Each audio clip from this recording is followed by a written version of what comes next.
Magandang araw po, welcome po sa aking bagong YouTube channel, The Nov9 TV Updates. Kung sakali man po na interesado kayo dito sa property, ito po ay available pa rin at pwede po tayong mag-counter offer sa asking price ni owner. Gawa ng negotiable naman po yan. Panoorin niyo po ulit ang aking video presentation. Nandito po tayo ngayon sa isang exclusive subdivision dito sa Silang, Cavite. Ito pong bagong video presentation natin ay isang pre-owned na residential property na may lot area na 425 square meters at ito'y corner lot. Ito pong bahay ay may floor area na 368 square meters. Halos bago pa po ito. Meron pong master's bedroom sa ground floor na may food, bathroom at may walk-in closet. Kaya kung meron man po kayong PWD or senior citizen sa pamilya, meron na pong kwarto para sa kanila. Then, meron din pong 4 bedrooms with toilet and bath and walk-in closet, powder room, porch or lanai, then laundry room, maid's room na may sariling toilet and bath. Ito po'y semi-open concept. May split type aircon sa living area at mga kwarto, semi-furnished, then may CCTV. Automated gate din po sa may garahe, then naka-landscape, at dito po sa corner side nitong bahay ay meron pong natural stone design na may owning type customized windows. Napaganda po ng disenyo nitong concrete fence at ito'y less maintenance na rin. Once na ma-acquire nyo po itong property, meron na rin pong 9-hole golf share at sports club. So mula po dito sa pedestrian gate, ito na po yung main door na may glass panel or door light na nag-serves as natural sunlight. Ito pong main door ay customized, combination ng solid wood at tempered glass. Hindi po lahat ng gamit ay kasama. Gawa ng may mga personal stuff si owner. Ito na po yung living area o salas. Tungkol po sa mga matitirang gamit dyan, siguro upon tripping pwede nyo nang pag-usapan. Then, meron pong retro chandelier light wood ceiling. Premium tiles po ang ginamit dito sa flooring. At ito po'y wooden design. May split type aircon na rin po. Then sa spasyo, malaki at pulido po ang pagkapalitada ng walls. Then dito po yung sliding glass door na papunta naman sa open lanai na kung saan meron pong trellis. Napakalaki pa po ng espasyo dito. At ito po yung corner side ng property. May mga area pa po na pwedeng paglagyan ng inyong halaman. Ito pong wooden na gallinera sala set. Wala pong nabanggit si owner kung kasama po yan. Siguro pag-usapan nyo na lang. Balik po tayo dito sa loob. Ito po yung sliding glass door. At ito po yung living area. Ito po yung hagdan. Mamaya, akyat tayo dyan. Then madaan natin yung main door. At dito naman po yung dining area at formal kitchen. Dito po sa formal kitchen ay meron pong island na may sink and faucet. May 3 high chair. Modern ceiling lighting fixtures. Dito po sa lower part nitong island ay meron pong drawer. Then ito po yung kitchen countertop na may modular kitchen cabinet. May storage ng kitchen utensils dito sa baba. May gas range, range hood. Then dito naman po yung customized kitchen windows. Then stainless sink with faucet. At doon naman po sa kabila ay yung pantry. Sa taas po ng refrigerator ay meron din pong kitchen cabinet. Dito naman po yung dining area. Meron na rin po itong 6-seater na dining set. Then naka-tile flooring. May modern design lighting fixtures at may pin lamps. Dito po sa ground floor ay meron pong Master's bedroom, ito pong natatanaw nyo na pintuan na kung saan mamaya po ikutan natin yan. Dito naman po ay may sliding glass door. At ito po yung porch kung saan meron din pong trellis na may polycarbonate na roofing. Then dito po ay naka-tiled flooring.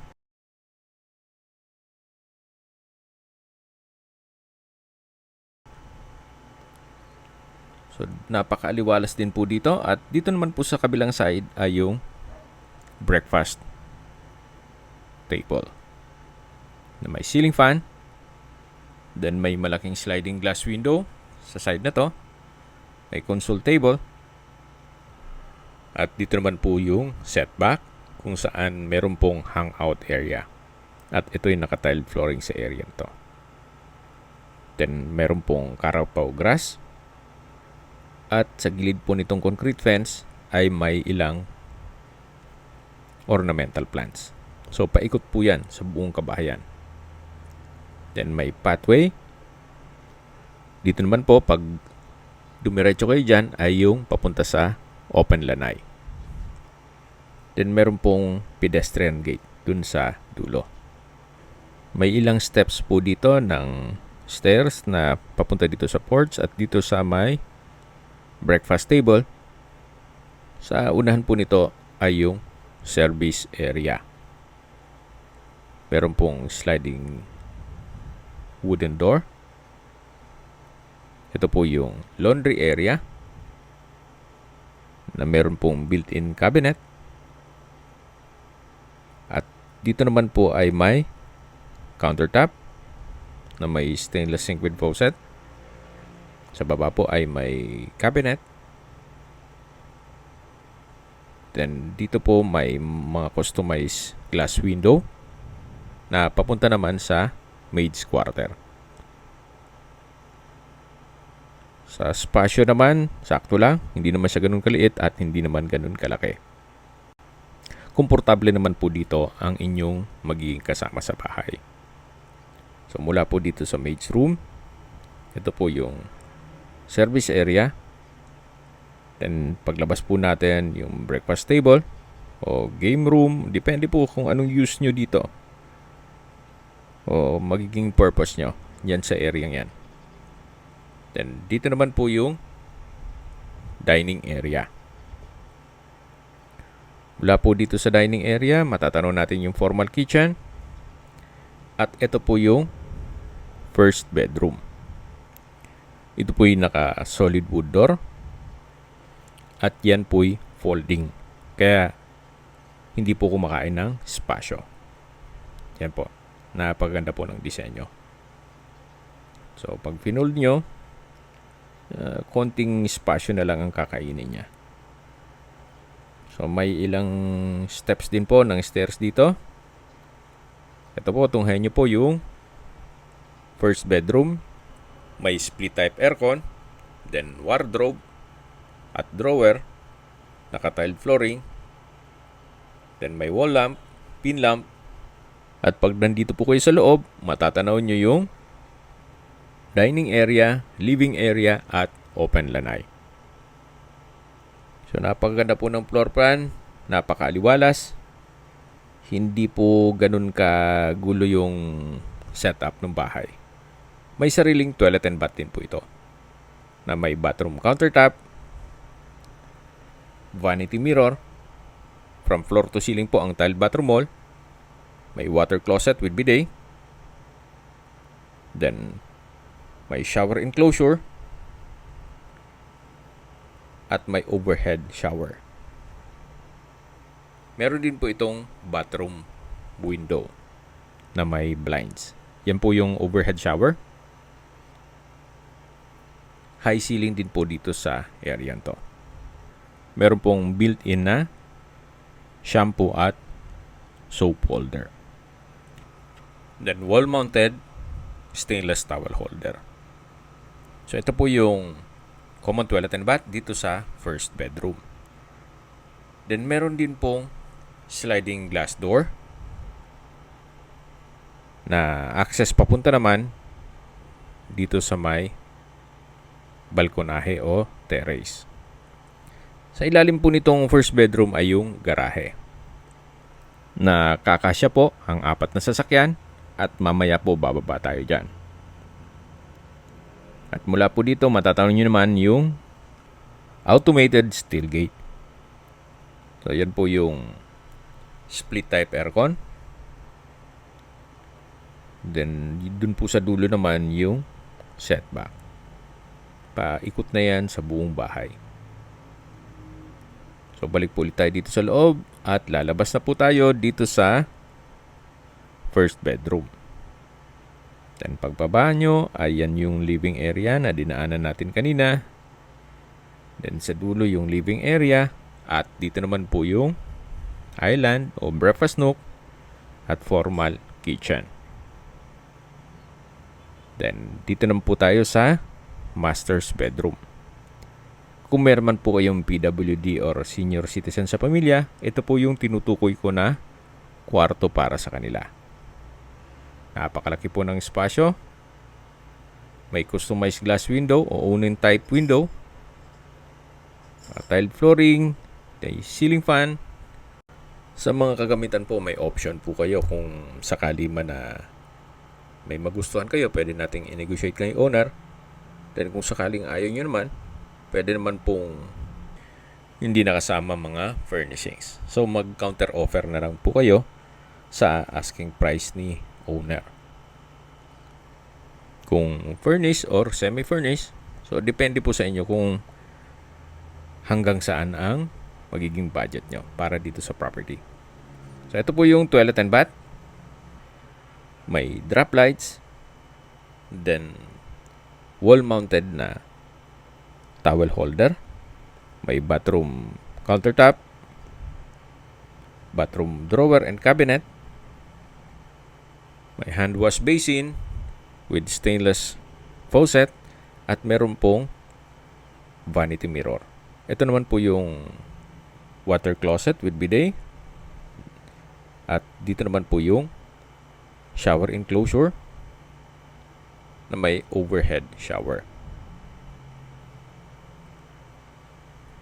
From floor to ceiling din po ang tile bathroom wall at high ceiling din po ito.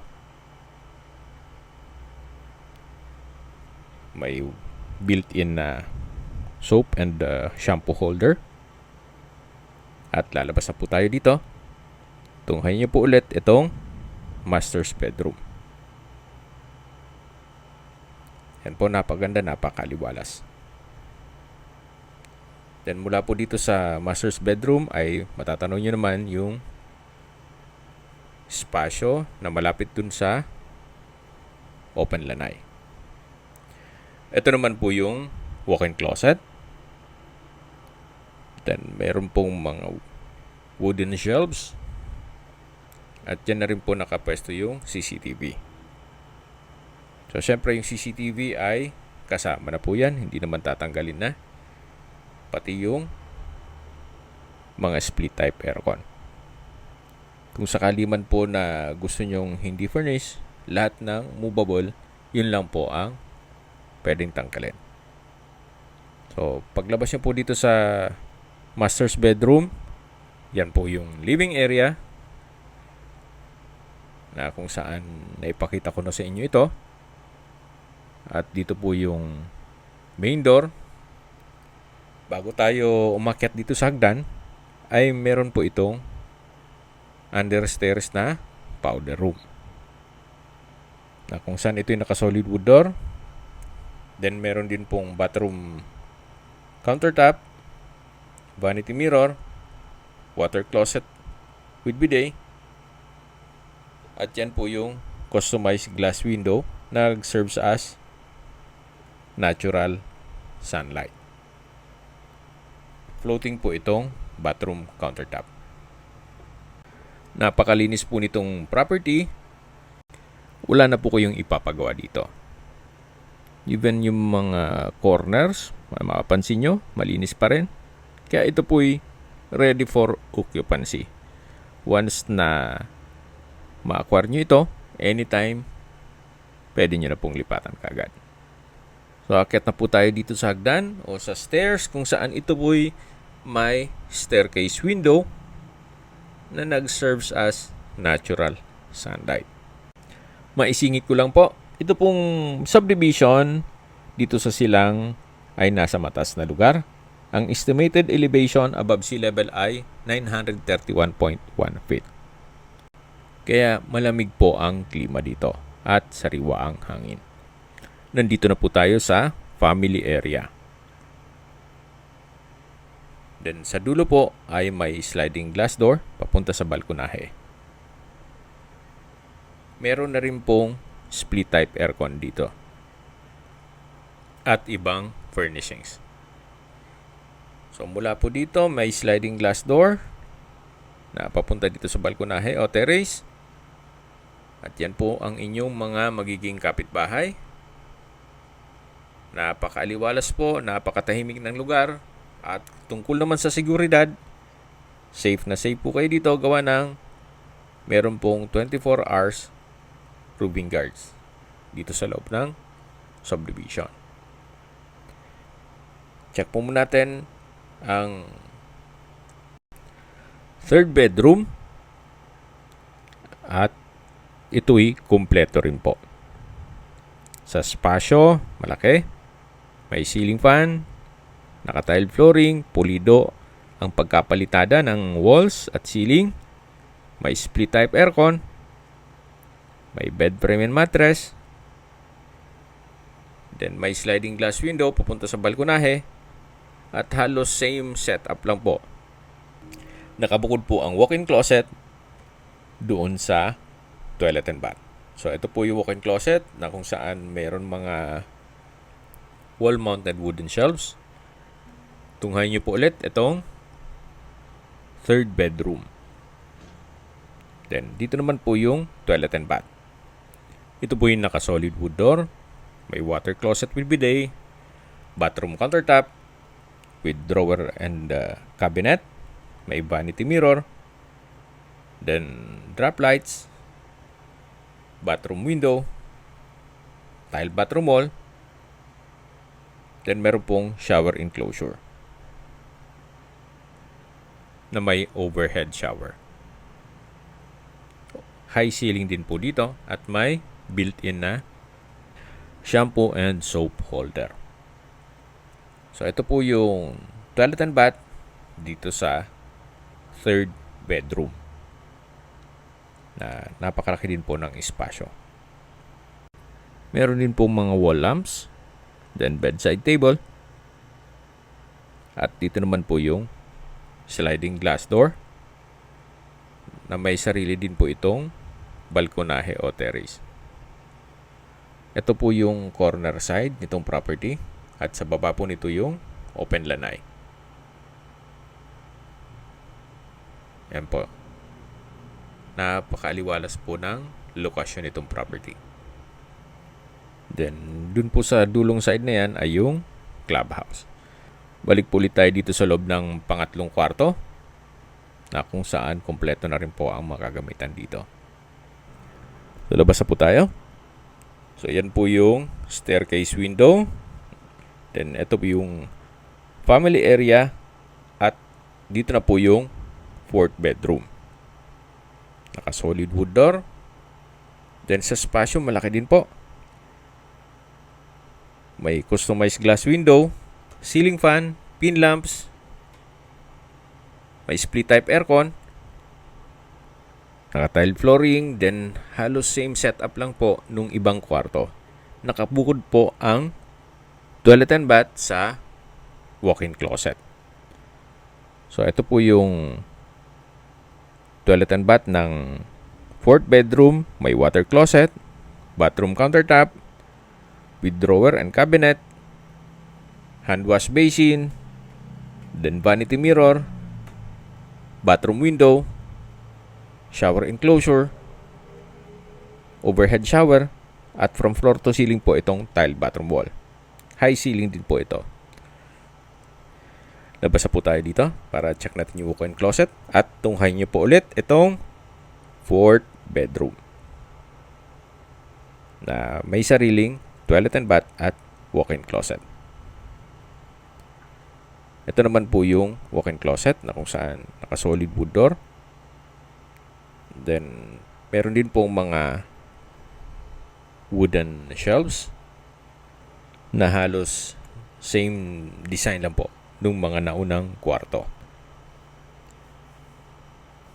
Ito po yung last bedroom dito sa second floor o pang-apat na kwarto. At galing na po tayo dyan sa family area. At ito po yung open below. Malaking bagay po itong mga glass walls and windows. Mas nakakapaaliwalas po. At syempre, di kayo gagastos ng ilaw para dito sa staircase. Meron na po kayong natural sunlight. So, habang pababa po tayo dito, matatanaw natin yung living area. Then, katabi lang yung open lanay at yung dining area. Ito po yung main door na kung saan dito po tayo galing kanina. At yan yung pedestrian gate. Dito po yung concrete fence. Then yung pathway. At nandito na po tayo sa garahe o covered carport. Nakakasya po dito ang 4 na sakyan. At yan po yung first bedroom na naipresent ko sa inyo kanina. Sa dulo po nito ay may access na stairs papunta sa may porch. Then, meron din po ditong stock room. Then, meron na rin po ditong mga metal shelves. Kaya kung meron po kayong mga kagamitan, pwede nyo pong itambak dito. So, yan po yung stock room at ito po yung dulo ng garahe. Then, ito yung tinutukoy ko na hagdan o stairs. Samahan nyo po ako. Akyat po tayo. Ito po yung naka-concrete staircase. Then, tubular railing. Yan po yung mga alaga ni Ma'am at Sir. Napakalambing po nila. At meron pong glass door na access ito papunta dito sa may game area o coffee table. Depende po sa use nyo dyan. Then ito po yung porch. Yan po yung sliding glass door papunta sa dining. At ito po yung hangout area kung saan galing na tayo dito. At yan po, paikot na po yan hanggang dun sa garahe. Then may steel gate dito para kung sakali man may aso kayo, dito lang po sila maglalaro sa side na yan. Yan po yung sa side ng bahay. At ito po yung back view ng buong kabahayan. So mula po dito, may pathway. Then yan yung tinutukoy ko na hangout area. So another pathway. Then sa dulo po ay may pedestrian gate para hindi na iikot dun sa main gate kung sakaling pupunta dito sa kabilang side. At dito naman po sa labas ay pwede po kayong mag-park. May common parking po kung marami po kayong sasakyan. Yan po ang kagandahan pag corner lot. Marami po kayong pwedeng i-park. So ito po yung glass windows na owning type mula po sa master's bedroom. Then ito naman po yung open lanay. Recap lang po sa mga nag-skip ng video. Ito pong property ay pre-owned o halos bago pa po ito. Titulado, buhay po ang may-ari, kaya wala po kayong maging problema sa documentation o sa transfer ng title. May lot area po ito na 425 square meters at corner lot. Ang floor area po nitong bahay ay 368 square meters. May 4 na garahe, master's bedroom, at 4 bedrooms na may toilet and bath. May powder room, may porch, lanay, laundry room o service area, at may maid's room na may sariling toilet and bath. Binebenta po ito ni owner sa halagang 45 million pesos. Kung may mga katanungan po kayo o gusto yung mag-counter offer sa asking price ni owner, kung sakaling maibigyan nyo ito, tawag lang po kayo sa aking numero. At sa mga kababayan naman natin nasa ibang bansa, meron po akong Telegram. Sa mga iPhone user naman, may iMessage. Meron din pong Imo, Skype, Viber at WhatsApp. Same number lang po, 0917-316-3399. Sa mga nagtatanong naman po ng aming Facebook, meron po kaming Facebook page na Nov9TV at Facebook Real Video. Meron din pong TikTok at Instagram. May ibang YouTube channel po kami na The Nov9TV channel, Nov9TV Listings, Nov9TV On The Spot, at Nov9TV Updates. Sana po naibigyan nyo ang video presentation. Paki-like and subscribe na lang po sa aking channel para ma-update din po kayo sa aking future listings. Kung sakali po hanap nyo yung mas malaking sukat na lupa, meron din po kami ibang listings na pwede nyong pagpilian. Huwag po kayong mag-atubiling tumawag sa amin, then let us know your budget para malaman namin kung anong property pwede namin alok sa inyo. Sa lahat pong viewers, subscriber at nagtiwala po sa amin, salamat po sa suporta. Ingat po kayo lagi at yung pamilya. Maraming salamat po. Okay, pahabol lang po sa distance, location at travel time. Napakalapit lang po nito sa Far Eastern University, Silang Campus o FEU. Mula po sa Aguinaldo Highway, ang distance is 1.6 kilometers at ang travel time is 4 minutes. Mula naman po sa Silang Specialist Hospital, ang distance is 2.3 kilometers at ang travel time is 6 minutes. Ganun din po sa Silang Public Market. At yan po yung lagi kong binabanggit sa aking video na dapat nyo i-consider sa paghanap ng property, yung meron pong malapit na hospital. Hindi ko naman po sinasabing sakitin kayo. Yan naman po for emergency purpose lang naman. At mula naman po sa Calac Silang Interchange, ang distance is 4.7 kilometers at ang travel time is 9 minutes. Mula naman po sa Tagaytay, ang distance is 14.4 kilometers at ang travel time is 22 minutes. Kung manggagaling naman po sa Manila o sa airport, ang distance is 45.1 kilometers at ang travel time is 1 hour and 6 minutes.